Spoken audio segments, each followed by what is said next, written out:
Give me a second here, adjusting this. I think we're good to go. And you're going to be checking it out over there, right? I'm going to be going over what I'm doing on the sugar diet. I'm going to be going over how I eat on the sugar diet. What foods am I eating? How am I working this thing?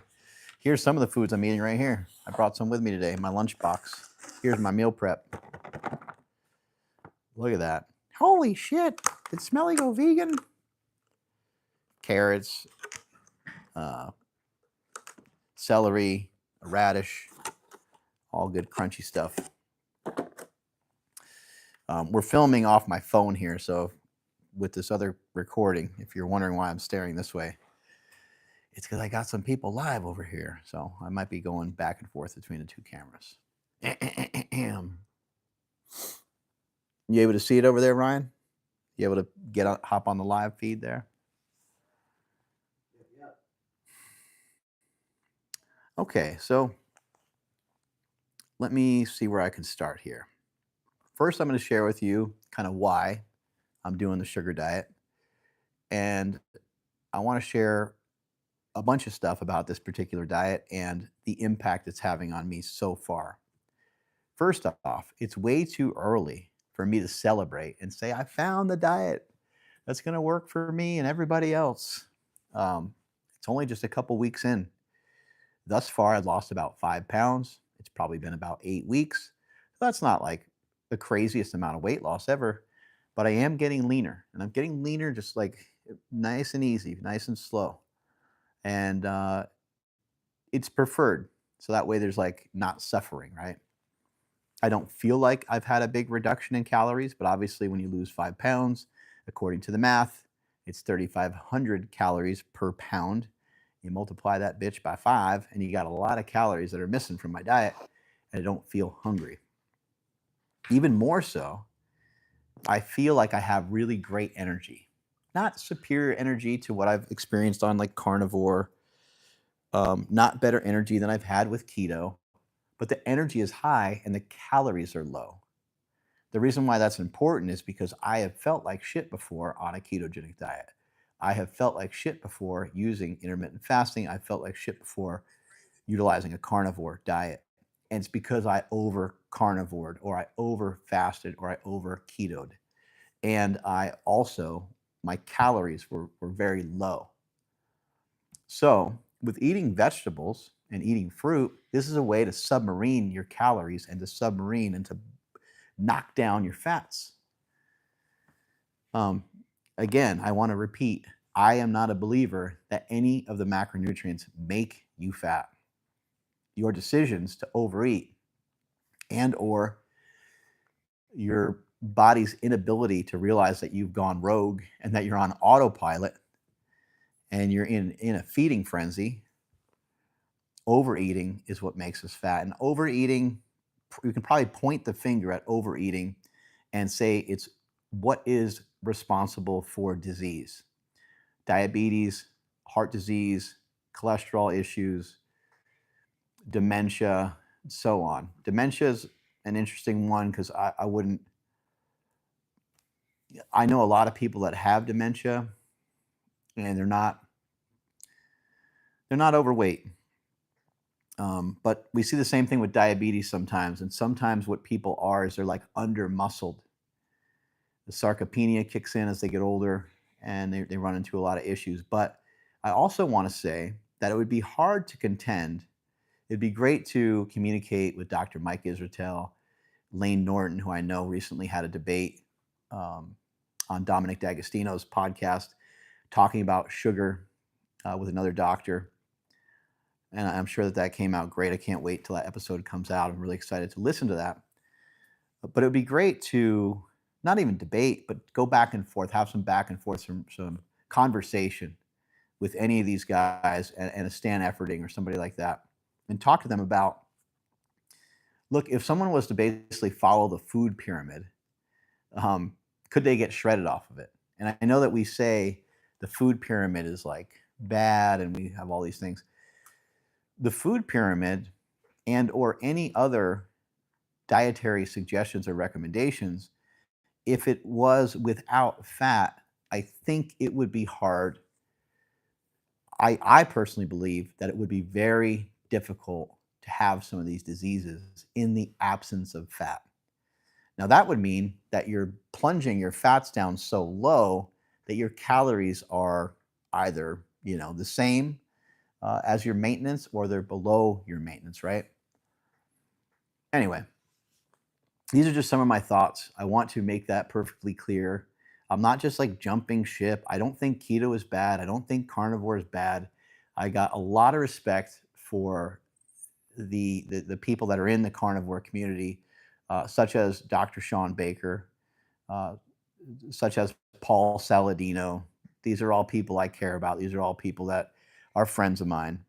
So although I'm listening to some of Cole Robinson's stuff, I don't particularly love when he's attacking some of my friends, some of my homies. But I do understand what he's talking about. I do understand what he's saying. Because again, if we back up to the beginning of the single digit body social media and via the single digit body fat series, I was practicing it as well. I recognized probably about 2, 3 years ago that I needed to start to lower my fats. Now, keep in mind, I lost a lot of weight with keeping my fats pretty high. I lost a lot of weight for many, many years. And I got myself to a point where my friend Russell Buddy pointed out to me, he's like, bro, you don't need to work on being less fat. He's like, I don't know if you realize that sometimes.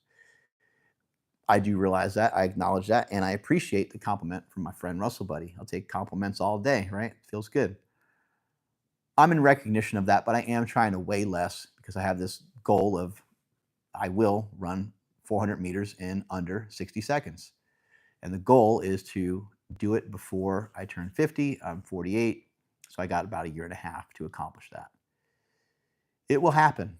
Whether it happens before I'm 50 or slightly after, it's going to happen. I'm gonna work on it, and I'm gonna put my efforts in and see where they kind of line me up, right? So I still want to lose some weight, and that's why I chose to do this diet, because I have been stuck. I've been stuck right around 220, 225 pounds. Before that, I was stuck at 240. Before that, I was stuck at like 250 for a long time.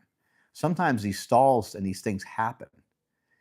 And I know that Cole talks a lot about stall city, and he goes crazy, which is funny. And I'm glad that he's putting an entertaining spin on nutrition, because this stuff can be really boring. Trust me. We've had people talk about lipids back and forth, debating them, and so many people loved that podcast. But holy crap, was that just really boring, with respect to those guests that were debating it. But yeah, it can be boring. It can be boring sometimes. We do know the basics, right? And we know that something like protein leveraging works like a mofo. Protein leveraging is eating a lot of protein to help you bring down the overall amount of food that you eat in a day. It's going to push off your hunger a little bit.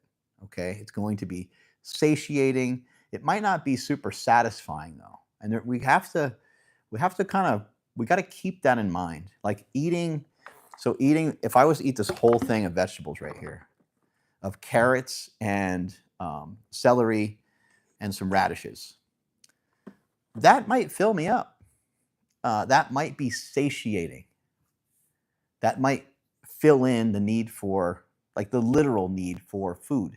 That might get rid of some hunger, but it's certainly not going to help with a craving, right? It's certainly not going to help with the things that are dancing around in your head that sound delicious. Not that vegetables aren't delicious. They are. I think they are. I like vegetables. I love the flavor of them. I love the taste of them. I could eat spinach. I can eat arugula. I don't like kale, cucumbers, onions, peppers. I could eat all these things. I could eat them plain, raw. I really do actually like them. I like them better when they're cooked, but I can eat them many different ways. But it's very clear that eating an apple, while it may satisfied some needs that you have for calories, or it may satisfy some needs that you have for energy. It may also, um, satisfy just that satiation that you just need sometimes because you're like, man, I'm actually really hungry. So it might be a little bit filling, but it's not going to be like really rewarding, right? And we have attached food with our with our with our whole being, really. We've attached food with our emotions and everything else, and so things have got messy, things have gotten dicey. Anyway, I decided to do the sugar diet. I'm virtually eating zero amounts of fat. Not for the whole day, though. I'm eating virtually no fat throughout most of the day, which would not be any different than intermittent fasting. How many grams of fat are you eating when you're doing intermittent fasting and you're in your 16-hour fasting protocol? You're eating zero. I'm doing the same thing. The only difference here is I'm consuming sugar to circumvent the lethargy that you might have, or to circumvent the fact that you can't quite put out, quote unquote, the way you used to, right? And that is really what I'm working on. I'm in a performance enhancing time of my life. I am trying to make myself better, stronger, faster than ever before. Only difference being I'm trying to be smaller rather than bigger. But I am trying to rewind the hands of time by supplying myself with some form of energy. In this case, it happens to be carbohydrates, and I happen to use the word sugar just to get your attention, but it is sugar. It's fructose, a lot of fructose, because a lot of this is coming from fruit, a lot of this is coming from honey. And occasionally there's some Sour Patch Kids and some Starburst jelly beans. I want to make it clear that I'm not shoveling this stuff in, though. This just because I'm saying sugar diet, it's a play on words. I'm trying to have some fun with it. I'm also trying to be a little clickbaity. By the way, did you guys see John Cena in his press conference talking about clickbait? The only guy that can make the word clickbait more famous would be John Cena. Super funny interviews after he won and broke the all-time record for 17-time world champion in the WWE. So my hat goes off to him. Congratulations. But this diet is really helping me a lot, and I want to dive into what I'm actually eating, and I want to make sure that even though I am throwing in some candy here and there, and even if I'm having some cereal here and there, if I have cereal, it might be every third or fourth day, and I literally have a bowl. Like, I'm able to be a good boy about it. If you're not able to be a good boy or good girl, just probably don't buy it. And if you buy it and you devour it, it's like, okay, well, just don't buy it next time, right? There's some things that we can bring into the diet. We can bring in some sourdough bread. We can bring in some stuff. It could be just regular bread that has hardly any fat. I bought a bunch of pretzels the other day. I don't particularly love pretzels, but it's a nice thing to snack on.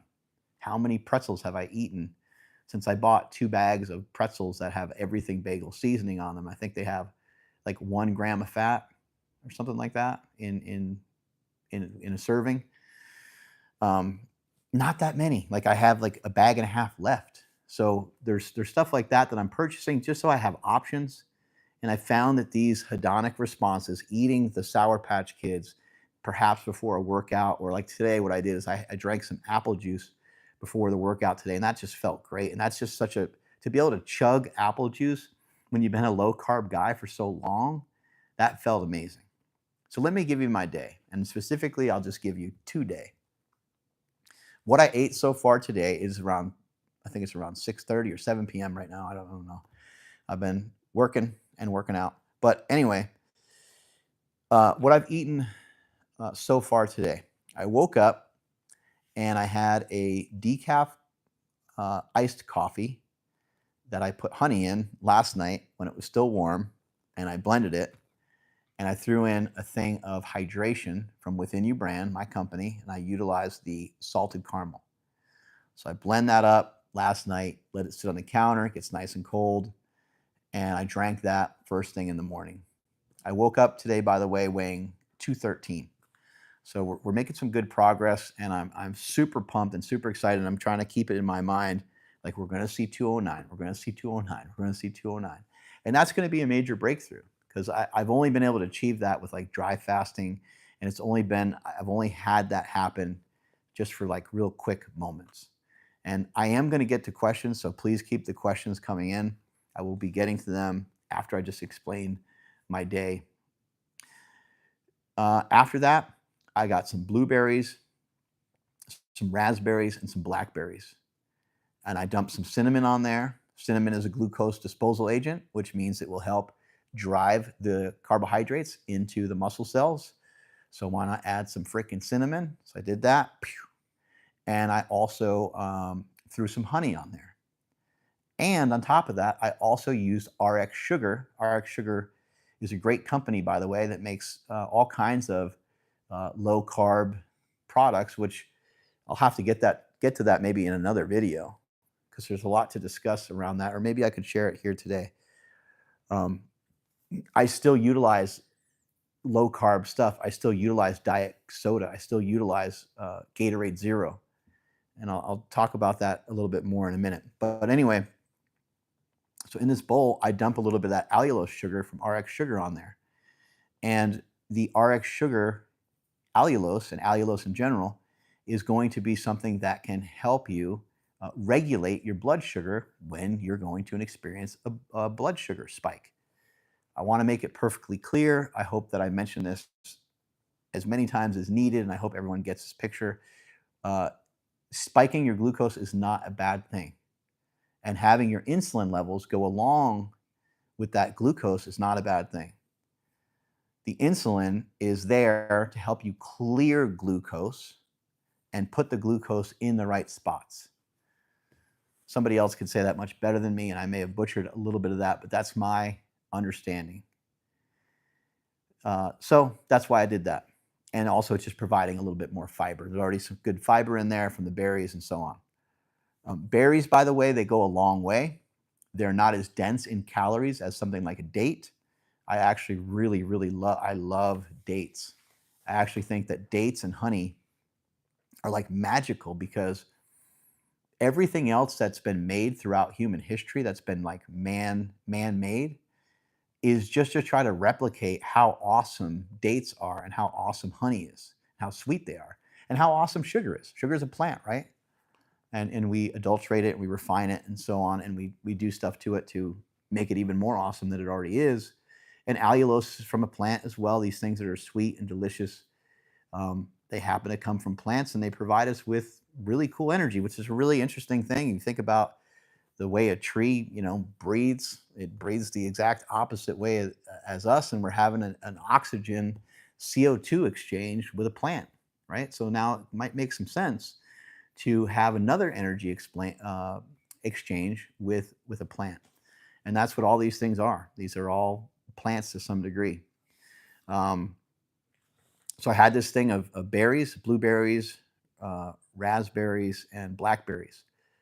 And that was delicious. It was a pretty nice amount of it. I just finished off the blueberries that we had. And then from there, I'm having a little bit hard time remembering exactly what it was that I ate. But I do know that I had a big old glass of apple juice. I had apple juice, and I put a little bit of snake juice in there. That's basically a electrolyte formula that's unflavored. I dumped some of that in there to give me some potassium and to give me some sodium because I knew I was about to go and put up points on the scoreboard with a good workout.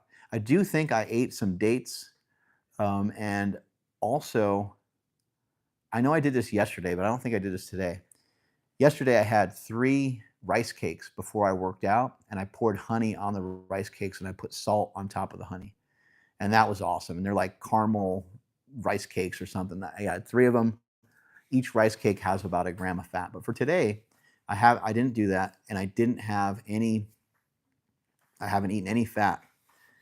About a half an hour before the workout, I was like, you know what? I didn't really eat that much, so let me just jam down some more carbs. And so I grabbed probably 2 or 3 handfuls of the jelly beans, Starburst jelly beans, absolutely delicious. and I probably ate about 6 or 10 um, Sour Patch Kids.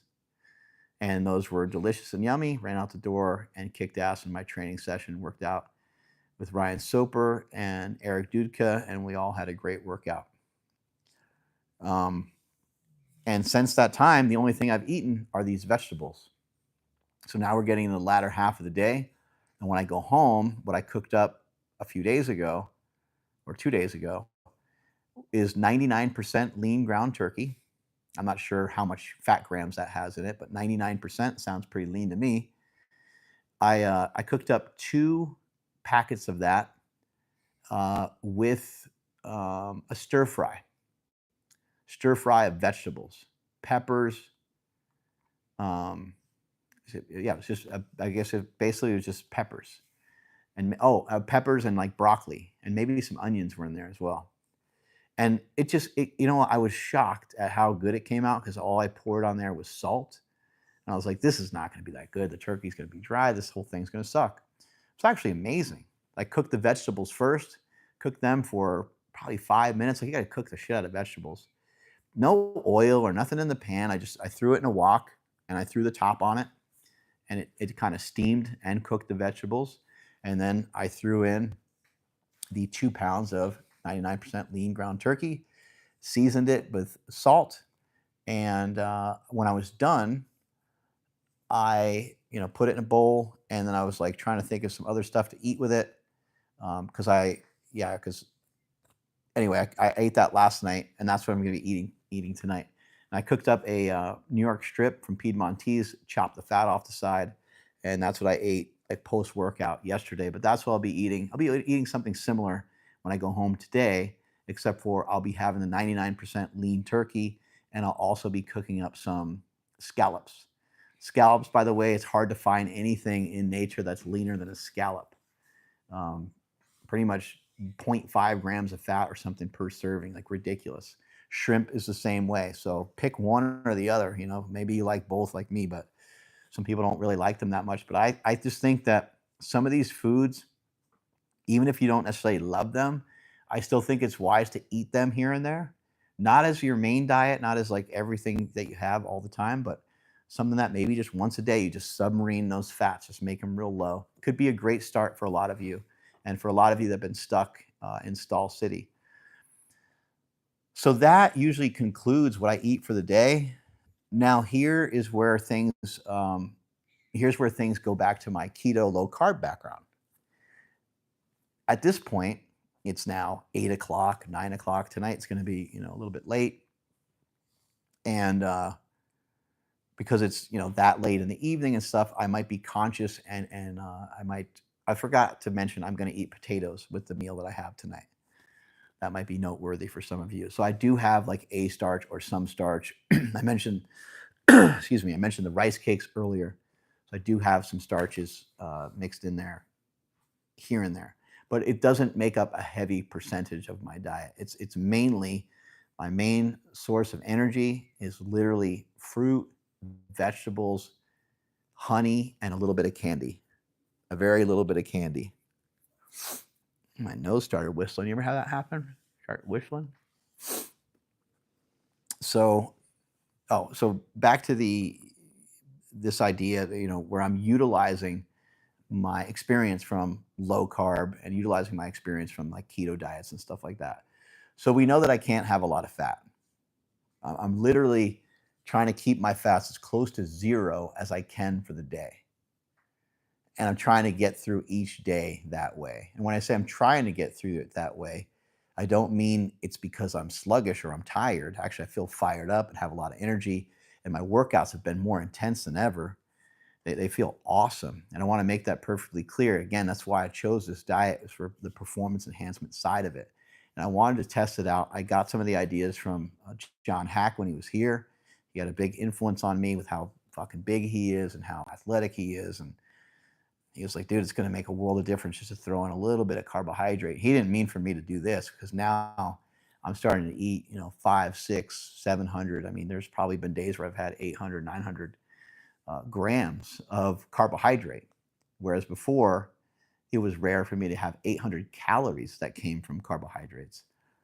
But anyway, I think that this is going to shift my metabolism into high gear. I think maybe instead of having a, resting metabolic rate of 2,700 or something like that, or 3,000, whatever the hell my resting rate is, I weigh 212, 250, well, I weigh between 212 and 215. I'm like 8 to 10% body fat. So whatever the math is on that shit, and I'm very active. So I think that this is going to increase my metabolic rate even further. Durian Ryder is somebody who's done this for 15 years. He sometimes occasionally will have 2,000 grams of carbohydrates in a day. 2,000. Now, he's an avid cyclist, so maybe not everyone's going to be able to keep up with that. He works out quite a bit. But my understanding is he doesn't really work out like a loony bird. He doesn't work out like a nutcase or anything like that, but he exercises. He uses his bike often. So he's able to do that. He's a skinnier guy. He's pretty lean. Check his content out. He's got some dope content. But the reason why I bring up the keto stuff and the low carb stuff, being able to pull that out and have that in my back pocket, is because at that time of night, when it's later in the evening, that is when I will maybe have a David bar. A David bar is a protein bar that only has 2 grams of fat in it.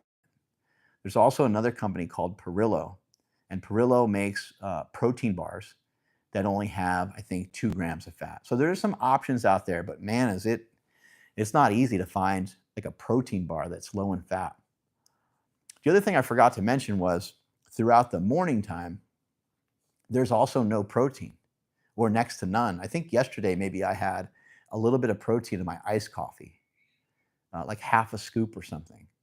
But yeah, there's no protein. It's just all sugar. It's all carbohydrate.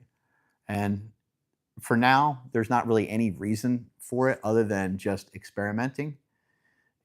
I'm feeling like the whole thing works better this way, but I'll have to report back to you on how it goes. My overall protein intake for the day is not high. It's probably between 100 and maybe a couple days, just because I'm a meathead, maybe it got to 200. But it's probably somewhere between 100 and maybe like 150, depending on the day. So that's what my day of eating is going to look like. I'm going to rely on almost like a straight protein source later in the evening, but it's going to be something that's sweet and something that's dessert-like, something that tastes really good. Occasionally, I'll have a smoothie at that time, and occasionally I will have, and the smoothie would have protein powder in it. It would have vanilla. This is the whey in there, mixed with berries and cherries and so on. Frozen fruit, by the way, is amazing. So I suggest that you guys start to try to buy that. Recently, I heard that wild frozen fruit is a really great option when you're trying to shop for that upper echelon of the best stuff that doesn't have glyphosate and everything else on it. If you can find organic, that's cool. But when it's frozen, I think it just leaves you with a lot more options. You just have them right in the freezer. By the way, taking these things out of your freezer and just having them sit around for 5 minutes or so, or 3 minutes, depending on the type of fruit, you can eat it right out of the freezer, and it's absolutely amazing. It's so good. So those are all, some good options. Something else I've been eating is from a company called Bare, Bare. They have freeze-dried apples and freeze-dried bananas. These might not be the most ideal foods because they're very light and they're very sugary, and they're kind of like the candy. Like the candies, you're not going to fill up on candy. At least you shouldn't fill up on candy, I don't think. I don't think that would be a good plan. I think it's just way too dense. I think in like maybe 4 Sour Patch Kids, maybe it was 4, maybe it's just 2. I don't remember. They're the bigger ones, but there's like 100 grams there's 100 grams of carbs, I think, in 4 of them. Pretty good size, but 100 grams of carbs, like that's kind of a lot. And the same thing with, dates are kind of interesting. There's like, what was it, 100? I think there was like 100 calories in 2 dates. That seems to be kind of a lot. Anyway, I gave you as much info as I have. The other thing that I might mix up is just a straight protein shake and water, um, an hour or so before bed, or maybe even sometimes right before bed. Maybe steak shake, and maybe this is the way, mixed together, or maybe a little bit of the total carnivore. And like, I'm being super cautious with the fat grams to the point where when I use the total carnivore, I might not even use a full scoop of it. I might only do half when I have it later on in the evening. It just kind of depends on the day and how much fat I had earlier. What I'm shooting for ultimately, like I said, I'm trying to hug next to zero as much as possible. But when you try to get in 100 or 200 grams of protein in there, it makes the whole thing a little bit more difficult, because protein is usually accompanied by fat, except for when you're eating like egg whites and just finding some shit that's really lean. So by fat grams, Soper the man helping me with my technical difficulties as always. Guy's about to get married coming up, and his birthday's coming up. Craziness. Yeah, so like I was saying, hopefully I'm unpaused now. People, you guys can let me know. Hopefully you can hear me. And if you can hear me, let me know if I'm unpaused. Am I good to go? Yep. Okay. Thank you, everybody. Yeah, as I was mentioning, I'm still in the honeymoon phase of this. I have been doing this for, I was going to say 3 months, but no, that's not true. It's been probably like around 5. I'm trying to be accurate with this. I want to say I started to play around with this probably as far back as about 7 or 8 weeks ago. And I got a little bit more in sync with it over the last couple weeks. And like I said, I've had some good results thus far. Also keep in mind, I think my history, is important to some of this. I've lost well over 100 pounds without this diet. So let's not throw out some good some good interventions just because something new comes along, right?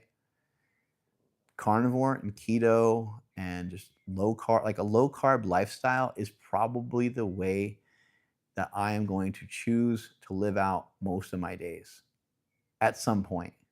But I don't know when I'll get back to that. Could be just a couple months from now. We'll kind of see. We'll see how this pans out. Maybe what I'm imagining is going to happen, my weight will be managed a little bit better. I'll be at the body weights that I want to be, which is around anywhere between 190 and 205.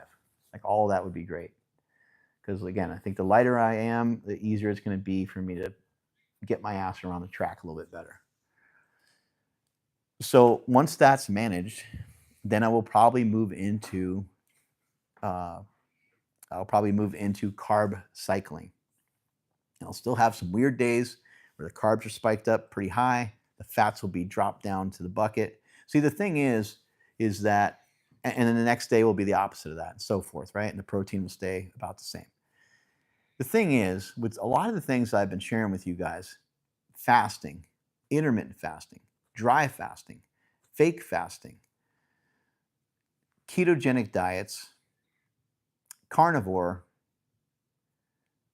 vertical diet, bodybuilding style diet, all of these, the war on carbs, all of these different things are all things that can be utilized at any time.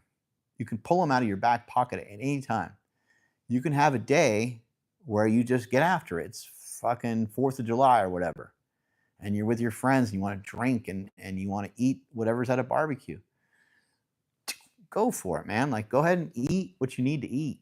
If you're obese, the conversation can sometimes be more complicated about some of that, because sometimes, like, I think if you're obese, you can't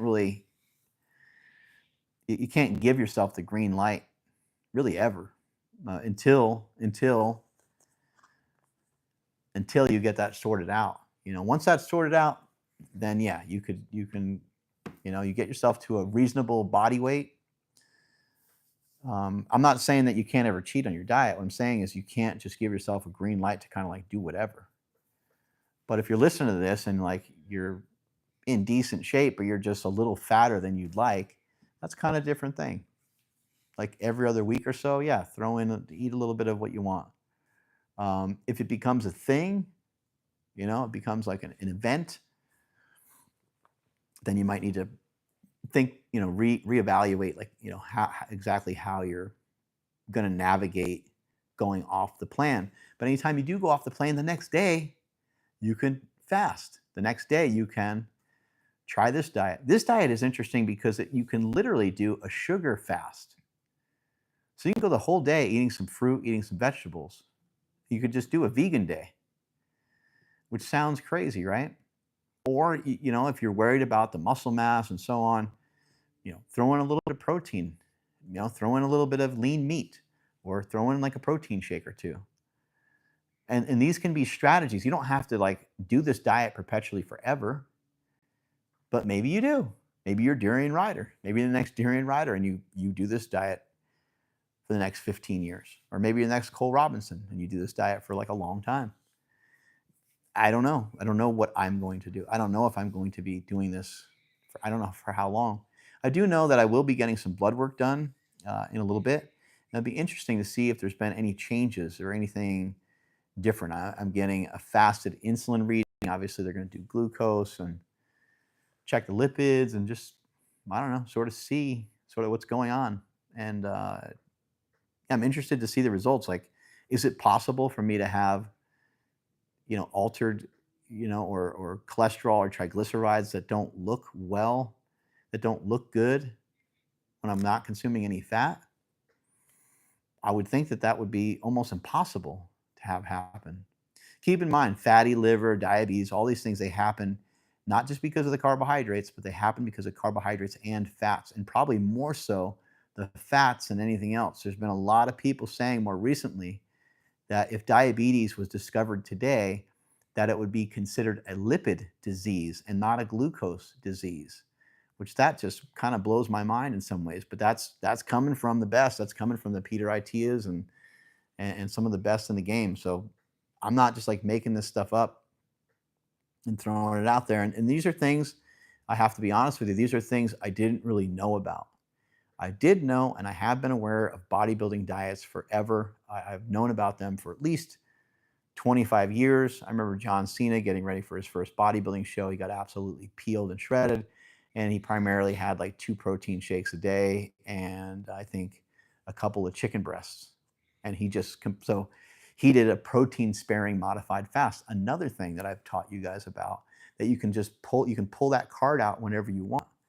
But I think what's really fascinating about this style of diet is you could literally have a day where you're quote unquote like fasting. You're fasting away from large amounts of calories, but you're fasting primarily just with sugar, primarily just with fruit, primarily just with fruit juice. Even fruit juice itself, the amount of volume in fruit juice that you would have to drink in order to gain weight in the absence of fat would be astronomical. Like you would need to walk around with you'd need to walk around with a gallon jug of apple juice to do that. I'm not saying you can't hammer that in a day, but that would be a huge feat, right? And it would defeat the purpose of what you're trying to do. You're trying to offset the previous day. And if you offset the previous day of pizza and ice cream and so on, you do so by having a really low calorie day, but a day that also still feels good. A low calorie day where you can still get after it and train, because now the deficit is even higher, right? All right, let's get on to a couple questions and then I'm going to get out of here because I need to go eat. Caden Roble says, I mainly eat high fat for mental health reasons. How does high sugar affect the neurotic part of your personality? Well, I don't believe I have a neurotic part of my personality. I don't have much worry personally. So, what I would say is that, first of all, it depends on someone's condition. If you're in a bad way and you've had really bad, you've had poor mental health and you feel like you're compromised quite a bit, and you switched to like a low carb or a ketogenic diet and it feels like it works really well for you, I don't see any reason why, I don't think there's any reason for you to change. However, if your condition is a little bit more mild and you just want to kind of see what happens, I mean, I guess you can kind of ask yourself what happens when you go off the diet. Um, However, there's also something else to consider. Are you fat? If you're fat, then especially if you're very fat, being less fat is probably going to make you feel a lot better in general, period. So how do you get to be less fat? Well, this is an option. This is a way.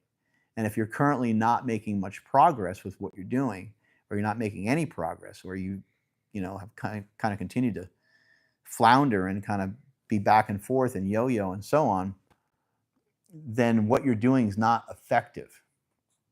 I do think that that's something to consider. Is like if you're not making progress, if this in the case of most people, not everybody, but in the case of most people, they're trying to lose some weight. And being aligned with that goal means that they should be losing weight. But a lot of people have the mindset of losing weight, but they're not losing any weight. Like they're very stuck. And I think that they're trying different things, but I think they continually sabotage themselves. So for yourself, I think a couple places to start would be, are you actually low carb? Like, are you actually doing it? Most people aren't. Most people are like low carb, 3-4 days, fall off the wagon, low carb, 3-4 days, fall off the wagon. And there's no research on that. There's no research on what happens when you're eating enormous amounts of fat and then you mess up on your diet and you continually mess up. I mean, how bad is that? That's got to be a recipe of disaster for your calcium and for your artery health and for your heart health and so on. I mean, it's got to be very intense and very offensive to the human metabolism, which is normally just the standard American diet. But even someone that is on a diet is probably still on the standard American diet because they fail, they mess up, they cheat, and they do it fairly often. Oh, that day I only had a couple drinks. I know this. I mean, I've helped obese people, including my parents and including family members and friends, for decades. And even just in helping myself, even watching my own journey to lose over 100 pounds.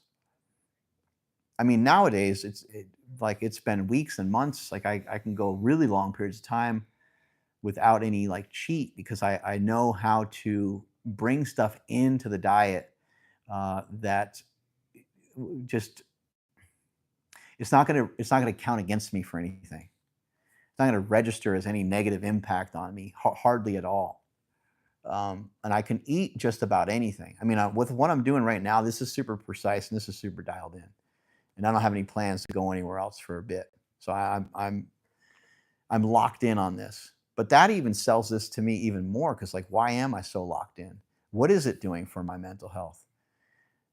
I haven't really been this locked in on a diet in a while. Like I've been doing well with keto and I've been doing well with low carb and drinking ketones and having the pricking my finger and checking the millimolars and all that stuff of the ketones.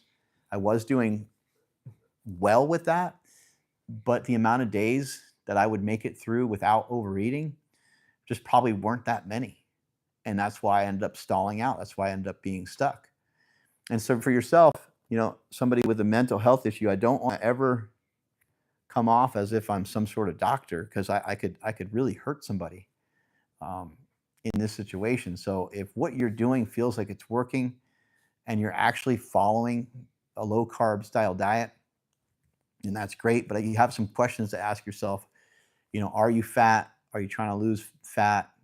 And are you currently on the path to do that? Are you making progress? And if you're not, then that might be where you might want to consider, hey, you know what? Let me try this for a day and see what happens. Now, because of what you've been told and what you've been sold, you might get a lot of anxiety and worry about what you're doing. I kind of did it first as well.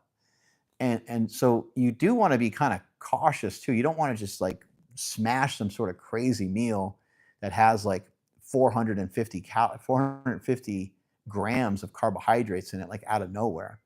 Like it's easier to smash carbohydrates than I even knew. I had no idea. And even these carbs that don't have any fat in them, it's easy just to smash the shit out of them. I love rice. Rice and chicken, like you put it together, and I could eat so much rice, cups and cups of rice. I can eat tons of potatoes, even though potatoes are like very filling, very dense. But when it comes to fruit, especially, it's like, man, you can just smash the shit out of fruit. But it doesn't really have much going on. It's like, watermelon and stuff like that.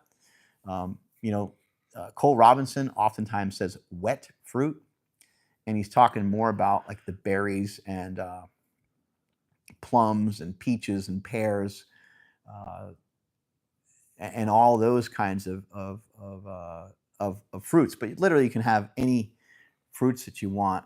Um, some are going to be like more filling than others. It's something to kind of keep in mind. But anyway, hopefully that helps you, and hopefully you think about it. And if you do try the diet, I hope that the diet does not give you extra angst, but it could, because of all the negative things that you've heard about sugar over the years. Remember, this is sugar in the absence of fat. This is sugar without fat. Ichioma says, if you ate carbs only, wouldn't the person's eating frequency increase? Also, for some people, cognitive abilities may be affected. What's the question there? Is there a question in there?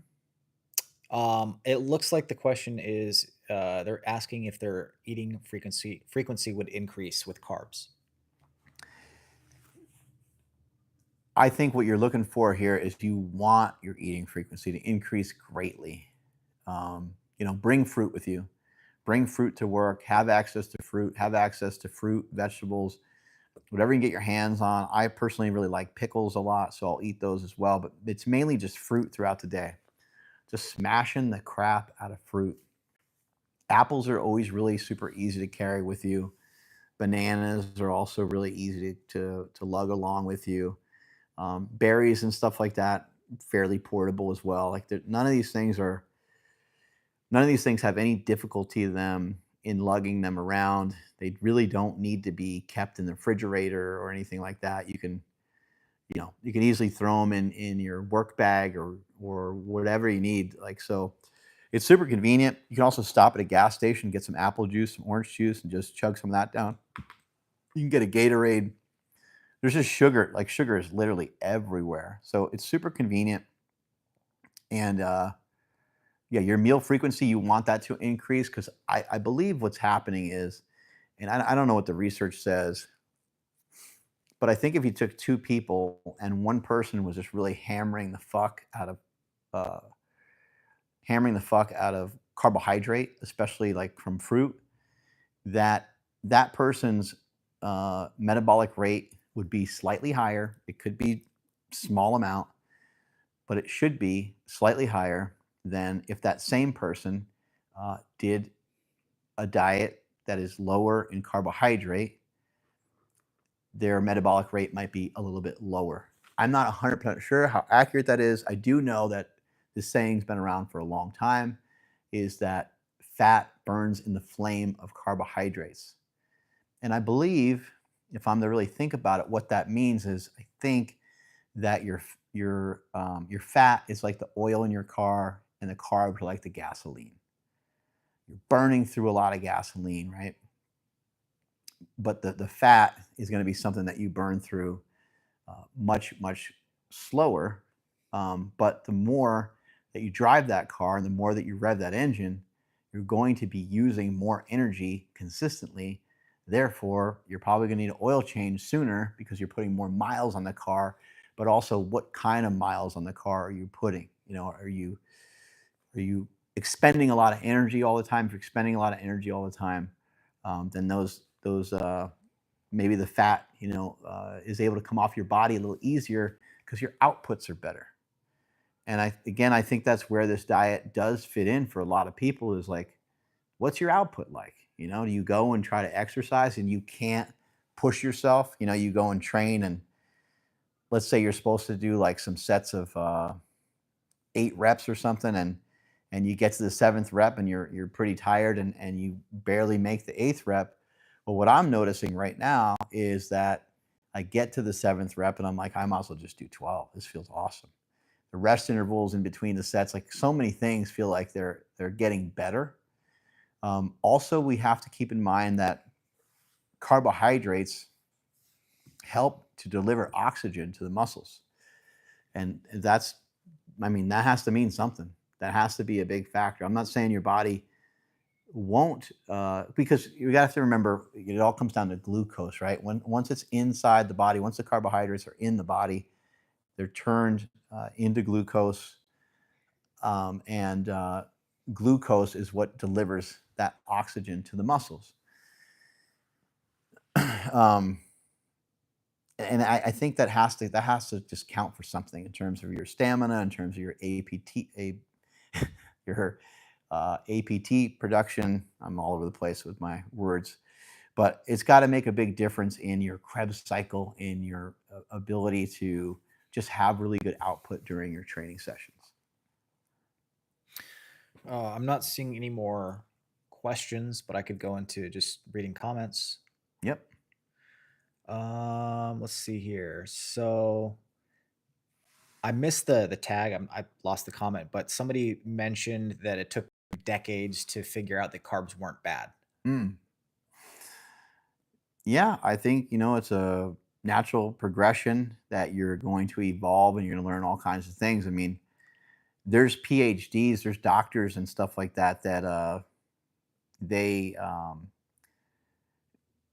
they learn something completely different than what they've learned not only just in school, but that they learned in the last 10 years, and they switch their mind around and they start to think a lot differently. Someone like Jack Cruz comes to mind, or even Dr. Baker or Dr. or Paul Saladino. Like a lot of these people, they end up learning new information. Look at Paul did that by Paul was vegan. He believed in that for a long time.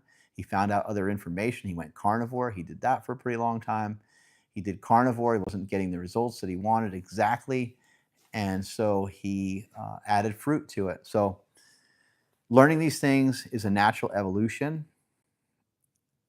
I have known for a long time that carbs don't necessarily make you fat. It's again the combination of carbs and fats. They can cause a little bit of a traffic jam of energy. And even beyond that, they're just very easy to overeat. You can think about, again, I like to use this example all the time. If you had, some chicken and you had some rice and you had some broccoli and somebody served that to you, you might be like, oh, it's all right. Like throw a little salt on there. You're like, it's not that bad. But instead of it being chicken breast, if it's chicken thighs, and then you dump some teriyaki sauce on there, well, you just change the whole thing. Now that is like, man, that really has some flavor just popping like crazy. Or even think about like, eating a stack of pancakes or something like that. Pancakes, by the way, can be a pretty good carb source too, but sometimes they're accompanied by too much fat. So you might have to make them at home if you're going to make some pancakes. But pancakes with some syrup on them are good. But pancakes with butter on them and syrup are just, I just love that. Personally, I like that a lot. I like that flavor. So it does take time to learn these things, and it's no surprise that it may have taken you a while to learn this. And I'm learning stuff all the time too. I wouldn't say that I thought that carbs made me fat, but in my head, I had to kind of think that in order for me to stay away, in order for me to abstain from carbs, because I would go days and weeks and months sometimes without hardly any carbohydrate at all. And it was easier for me to like, no, that's not part of your diet. It's going to make you fat. I know that it doesn't make you fat. No, scientifically, it doesn't make you fat. Remember, you still have to always go back to this idea of overeating and just having other bad habits, sitting around too much and not moving enough, and all these things, they all are contributing to somebody being fatter than they would like. Melissa Coddington says the carnivores say that your cholesterol can be through the roof and doctors are wrong. Like, what the heck? Yeah, you do see that a lot. You see that, like, oh, you're just accepting it because of the style of diet that you're doing, and it probably should be looked at a little bit closer. And I think this is what Peter Attia has been talking about, and I find it interesting that Peter Attia, I don't want to quote him the wrong way, but I believe I can quote most of this. He was saying the reason why he takes some statins and some other drugs that help to lower his ApoB, and the reason why he prescribes it to a lot of his patients and clients and so forth is because he feels like asking people to go through every single day with less than 50 grams of fat is just something that's not going to happen. But why is it not going to happen? Like, you could make it happen. You could start to really lower your fats, and you can take your fats from 100 to like 60. And over time, you can learn to occasionally on certain days have your fats be 40 or 30, and then go back to 60 and back to 30, and so on, right? Like, you can figure this stuff out, and you can do it. Losing weight, by the way, like, is not enough. You know, just just body weight in general, and even body fat in general. Losing body fat, gaining body fat, holding body fat, none of that is an exact one-to-one ratio of like your health. Uh, we know that when somebody starts to acquire too much fat, we know the various things it can do. It's going to make you weigh more. So your strength to weight ratio is going to be off. So therefore, maybe you getting up off the couch is a little bit harder, and maybe you don't want to move as much. And maybe over the years you gain more and more weight. And then right, like, you can see how all these things can happen. It can start to wear down your joints. It could just make you not feel great about yourself. Not so much that you're not feeling great because you're fat, but you're not feeling confident and don't feel good about the way that you look in comparison to other people. And having yourself be in comparison to other people is not a great place to be. Feeling fat is not a good feeling, right? Um, Thinking, being fat enough to the point where you think that everyone else thinks that you're fat too is like can be a huge burden. So trying to figure out a way to get your body weight under control is really important, but also trying to figure out how to make yourself healthier on the inside. And so far, I have to be very honest, I have not seen any diet come along, including this one. I haven't seen any diet come along to really, truly heal people all the way through and through. Because I do think the carnivore diet, I think low carb and keto, I do think it gets it for some people. I think some people have really extraordinary outcomes from those things, especially when you're talking about skin issues and somebody doing a carnivore diet or autoimmune disease and things like that. It does seem to help with a lot of those things. A keto diet does seem to help with, it appears that it helps with dementia. It appears that it helps to fight against cancer because it works against the metabolism of cancer in some ways to some degree. But this other side of the coin has not been looked at. And it's not been looked at because it's just like, it's impractical. Okay, you get to eat a bagel, but you can't have any butter on it. You're like, what's the point in eating a bagel? Like, everything you want to put on a bagel would be, I guess you could put jam on it, right? You could do that. But almost everything else you'd want to put on it would be fat, whether it's an egg or cheese or bacon or all of those, or cream cheese or whatever, right? So the diet it's a very tough diet to do to some degree, but it's not a tough diet to do for a day. It's not asking too much. It's certainly not asking too much of people that have disease. It's like, you have excessive lipids, and we should do something about it. Oh, were you aware that this could be an option? Because somebody could also potentially cure their issues a lot of times with a balanced diet. Let's not forget that. A balanced diet that doesn't have excess calories, that has a decent amount of protein, carbs, and fats, can be really useful for somebody. It can help them to potentially lower their weight and potentially sort of fix things up from the inside out. But that's what I'm looking for. Like for me personally, that's what I'm looking for.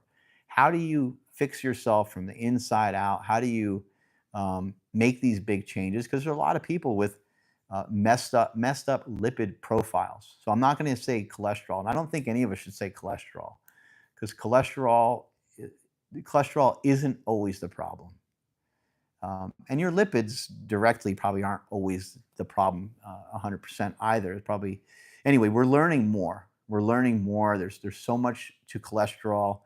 There's your triglycerides, there's your ApoB, there's so many other factors within all that that could be red flags that could lead to some severe problems, heart disease, diabetes, potentially even cancer, your blood pressure, your blood glucose, all those things are big factors that play into all that. But I think that almost all those things can be really helped along with the diet that I'm talking about today.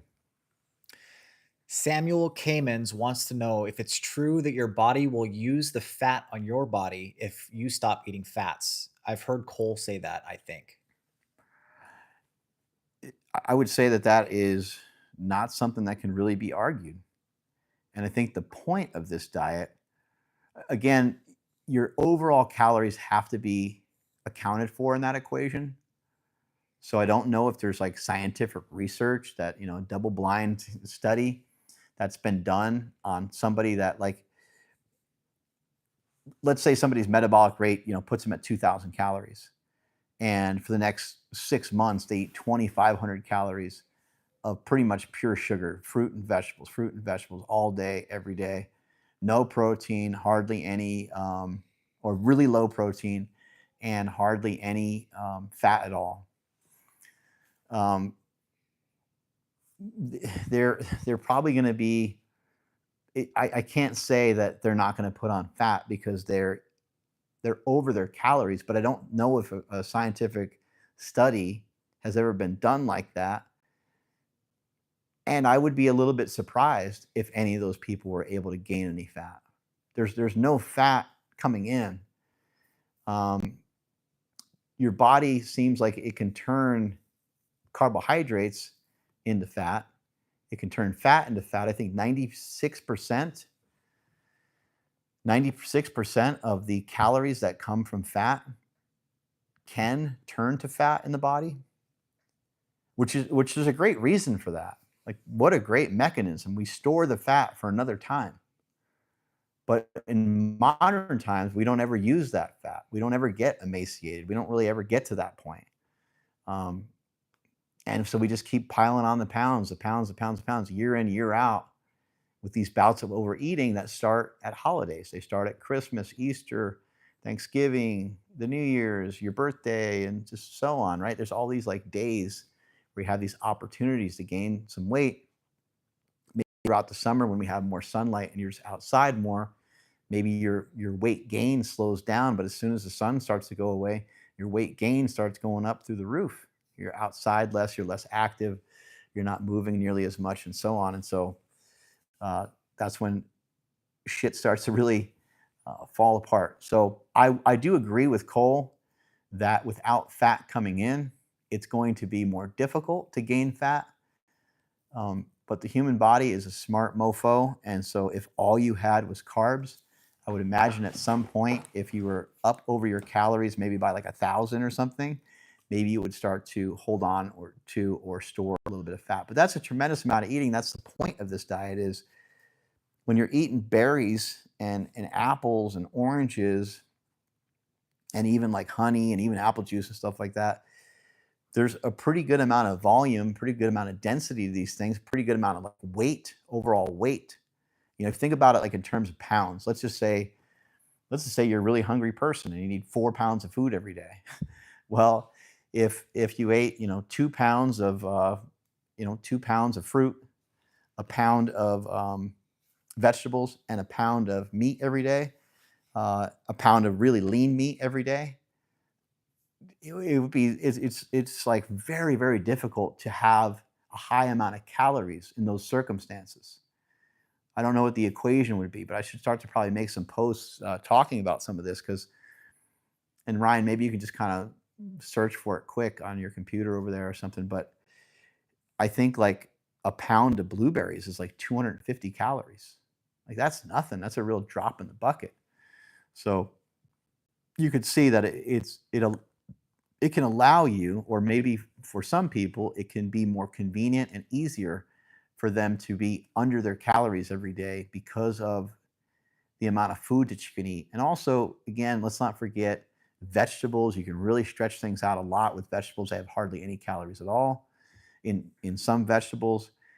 And then also protein, just straight protein. Like you can eat like a thing of, if you're hungry. This is what I did when I did my bodybuilding show. This is how I got so shredded. My coach, actually, I'm sorry, this is for a photo shoot that I did with BSN. My coach said, if you're hungry at night, you have two options. One option is to eat a pound and a half of tilapia. The other option is or two fillets of tilapia is what it was. Two fillets of tilapia, which is not very good. It's not a great thing to eat at night. It sucks, right? But I had that option, or I could eat 12 egg whites. It was crazy. Like, and I ate the 12 egg whites every once in a while, and I threw some like veggies in there and stuff. And it actually tasted pretty good, but it was like a crazy amount of food volume. And I know that for some people, they might be like, egg whites are out of the question. They're too gross. Well, I don't know, maybe you throw a yolk or two in there, right? But you're just trying to, or you cook it with some type of meat or something to offset the fact that there's not really that much, um, that it doesn't taste awesome, right? But egg whites, they don't taste bad. They just don't have much flavor to them. They don't have much pop. And the egg yolks help to add texture and a little bit of flavor to them. Obviously, butter is going to do the same thing. But yeah, this diet is amazing, and I think it would be very hard to gain fat off of it. What I'm finding is that it's pretty hard to gain body weight on it. So with the way I'm doing it right now, where I've cut the fats way back, I'm eating quite a bit, and I'm sometimes like, I wish the weight loss was coming a little faster.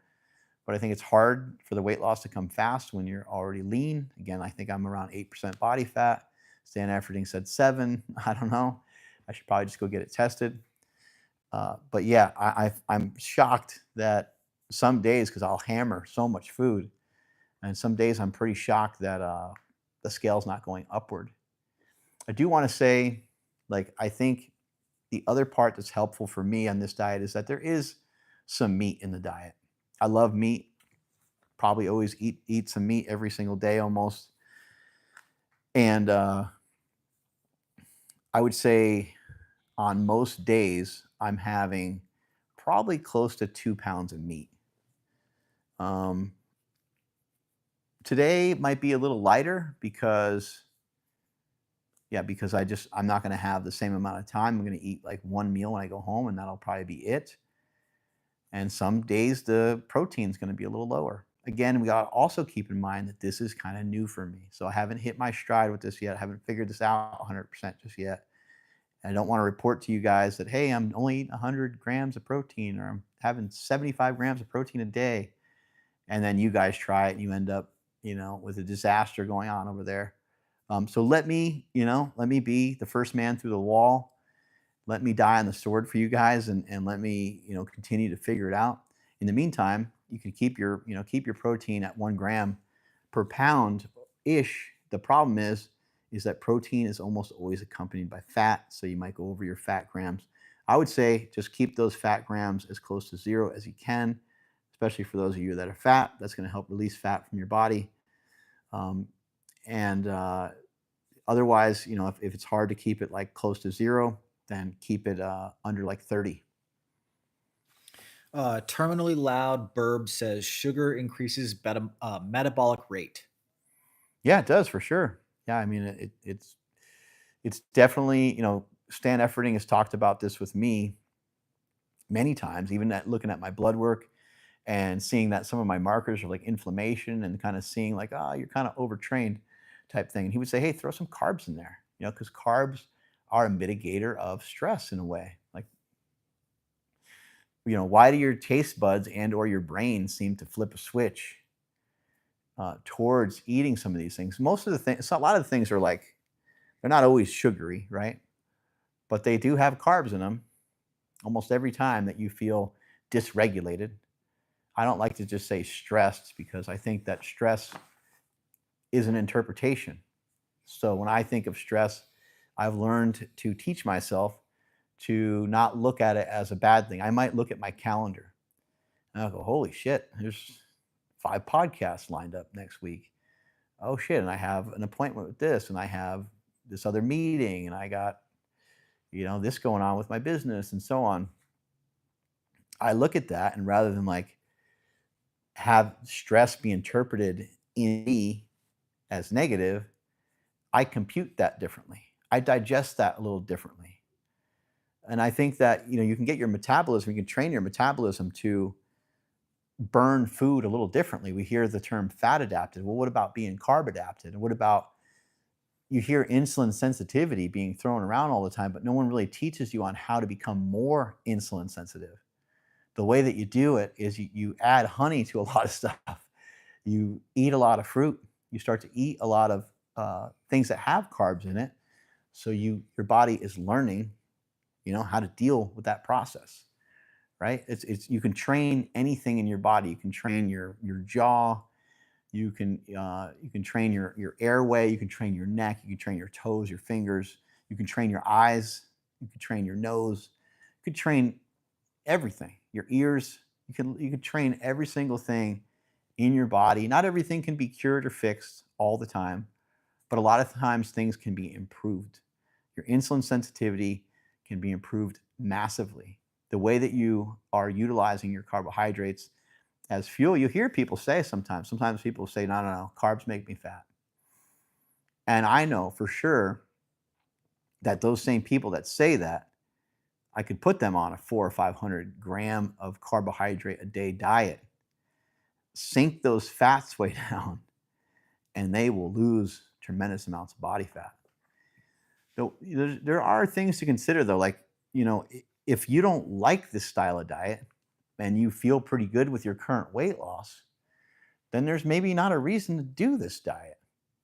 But again, this diet could be something that's in your back pocket for, let me give this a try on a random Thursday.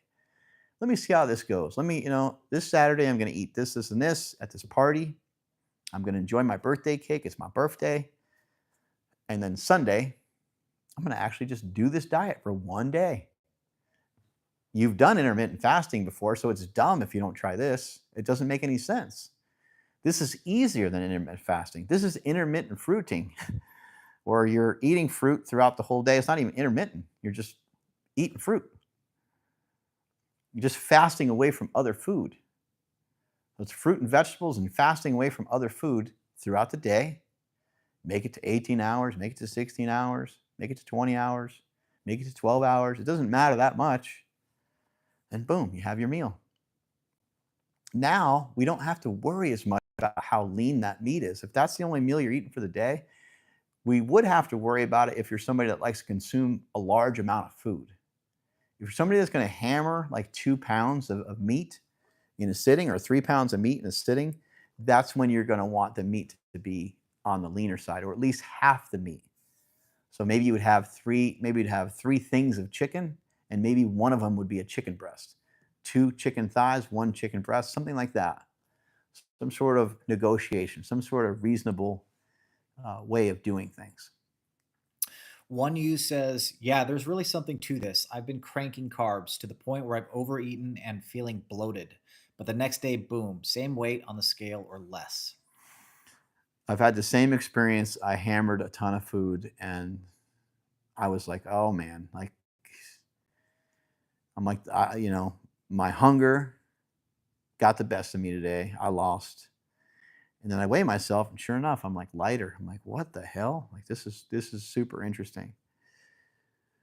There is something to this.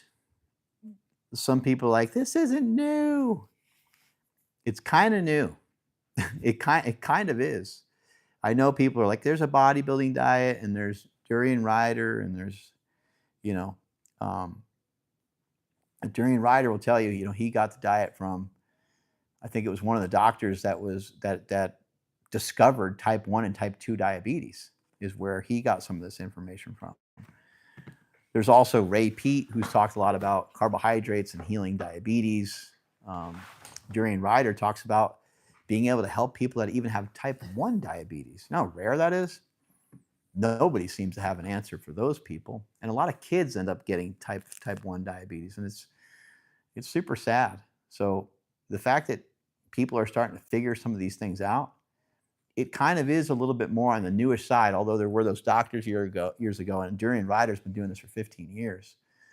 So maybe he is an OG of this for sure. But what I'm saying is, like, this is new in a sense of, like, it's out there now.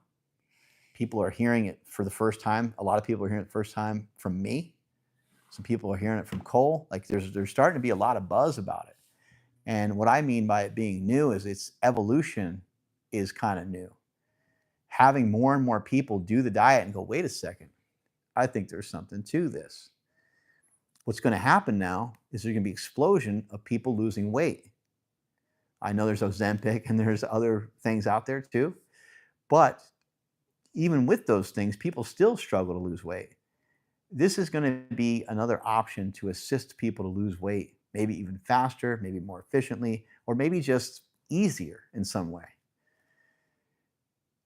If that's the case, then some of these people that lose weight are going to report it online. They're going to be on Instagram. They're going to be on YouTube. They're going to be all over the place, right? Then they're also going to show up to a Christmas party and someone's going to go, holy shit, what have you done? Well, hey, listen, remember I was doing that carnivore diet a few years ago? Remember I was doing the keto diet a few years ago? And yeah, I lost some weight. I had a lot of progress with those things, but then I got stuck. And then they're going to start to tell people about this diet that they're doing now, which I don't have any other better name to call it than like the sugar diet. I did hear some people calling it something else recently, but it's really just more so than anything, it's just a very, very low fat diet. And, you know, Cole Robinson getting a hold of it is probably the best thing that could happen because now it's turned over to me because I wouldn't have seen it. Unfortunately, I was unaware of Durian Ryder. I've never heard of him before until maybe just a couple weeks ago. And I feel bad that I didn't know who he was because he's got great information. And I'm usually on point with knowing who these people are. But you guys in the comment sections here at YouTube made me well aware of him because you guys are such big fans. But what I mean about it getting turned over to me is now we can really have some fun with this bitch because we can have you guys experimenting with this as well, reporting back to me, along with Cole's group, along with Durian Ryder's group, and we can kind of, you know, end up with this large amount of people that are. It's not my goal to have everyone do this, you know. That's not a goal of mine. My goal is to provide information to people that allows them to make better decisions, allows people to take agency over their life, allows them to be able to control the controllables or to have more control over the controllables. Because right now, people don't have the control over the things that should be fairly easy to control. We're all guilty of it. All of us, every single one of us is able to do better. And I'm not talking about, you know, being all fired up and having some sort of crazy intensity every single day. That's not me. I'm more cerebral. I'm more calm. I'm more laid back. I take my time with stuff.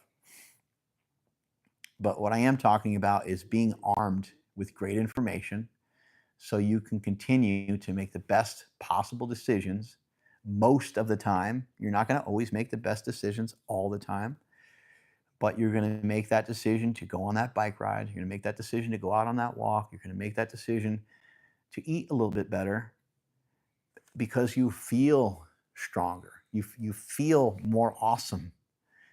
And that is what I'm starting to feel from this plan. Durian Ryder,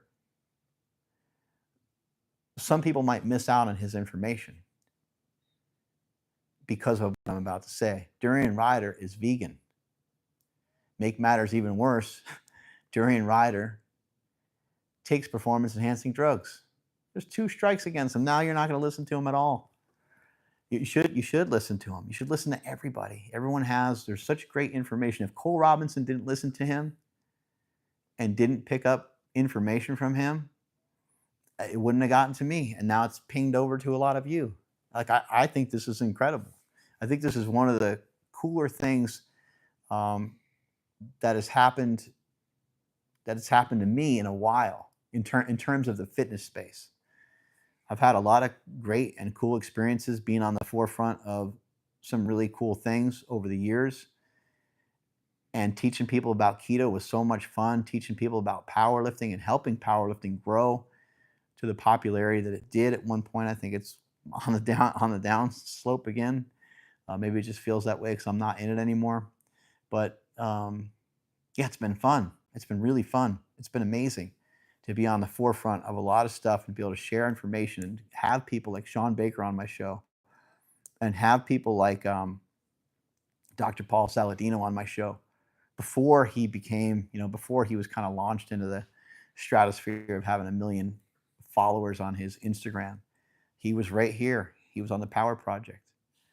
And we've had many cases of that happening. That happened with Andrew Huberman. Andrew Huberman, when he was first on my show, he's only been on the show once, by the way. Andrew, let's go, bro. You got to get on the show again. But Andrew didn't have a podcast. And he wasn't on Joe Rogan yet before he did my podcast. I'm not responsible for him having a podcast. I'm not responsible for him getting on Joe Rogan. He's a very capable human. He is a savage. He does not need my help to do any of those things. But I am happy to give you guys and provide you guys with great people, great information, and I'm always going to do my best. I'm always going to do my best to just try to give you, like literally turn the information over to you so that you can make the best decisions with yourself, your family, and the people that you love and care about. I'm going to pop on out of here and keep checking out the YouTube channel. Make sure you're subscribed because I'm popping up on here live more. You can also look at Mark Smelly Bell Instagram. Make sure you're following me over there because we are trying to put a link there every single time that we go live here. I'm also going to be doing stuff on Patreon pretty soon. So follow along. The support is always appreciated. Go buy yourself a fucking steak shake. Get the best protein powder in the world. The reviews that we get, the people that comment on it, they're like, it's not even close. We are the best tasting, the best making protein powders in the world, bar none. Steak Shake, Total Carnivore Shake. You can get them at withinyoubrand.com. Also, don't forget to pick up yourself a slingshot, markbellslingshot.com. You can buy actually the Within You brand products on markbellslingshot.com. And you can buy yourself a slingshot and a steak shake and a total carnivore shake and some hydration and mix and match those things and make some really delicious shakes for you. What I'm trying to do is just make things a little easier for everybody, making things less painful. That was the whole original mission of the slingshot and the slingshot products, the elbow sleeves, the knee sleeves, all these things just make everything less of a pain. It makes for less pain while you're training. Still might have some. The same thing with the Within You brand products that I make. They taste amazing, so they should make your diet suck a little bit less. Strength is never weakness. Weakness is never strength. I'm out of here. Catch you guys later. Bye. Just keep punching these people. Where's the exit button? Yep.